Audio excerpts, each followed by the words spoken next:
Double smart teaser చూసిన తర్వాత puri is back అని చెప్పాల్సిందే. ఎందుకంటే పూరి సినిమాకు కావాల్సిన మసాలా ఈ టీజర్లో చూడొచ్చు.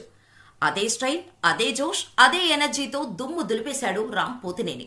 సీక్వెల్ కాబట్టి సేమ్ ఇస్మార్ట్ శంకర్ లాగానే అనిపించొచ్చు, కానీ ఈ సమయంలో పూరికి ఇదే కరెక్ట్ సినిమా అనేలా డబుల్ స్మార్ట్ టీజర్ ఉంది. చెప్పాలంటే పూరి పెన్ నుంచి వచ్చే డైలాగ్స్ మామూలుగా ఉండవు.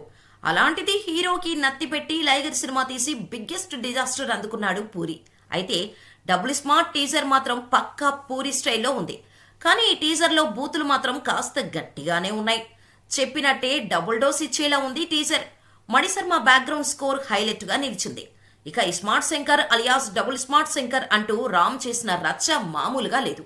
మరోసారి తెలంగాణ స్లాంగులో దుమ్ము దులిపేశాడు రామ్. ముఖ్యంగా ఈ టీజర్లో అలీ క్యారెక్టర్ను హైలైట్ చేసినట్టుగా కనిపిస్తోంది.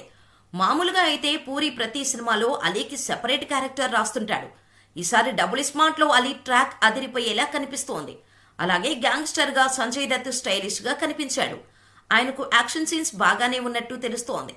ఇక ఇస్మార్ట్ శంకర్ తరహాలోని డబుల్ స్మార్ట్ క్లైమాక్స్ ను శివుడి నేపథ్యంలో ప్లాన్ చేసినట్టు తెలుస్తోంది. అయితే ఈ టీజర్ తో డబుల్ స్మార్ట్ లో హీరోయిన్ గా కావ్య థాపర్ నటిస్తున్నట్టుగా క్లారిటీ వచ్చేసింది. మొత్తంగా రామ్ బర్త్డే సందర్భంగా వచ్చిన డబుల్ స్మార్ట్ టీజర్ చాలా రిచ్ గా బూతులతో పూరి స్టైల్లో దిమాకి కిరికిరి చేసేలా ఉంది. మరి పూరి ఈ సినిమాతో ఎలాంటి రిజల్ట్ అందుకుంటాడో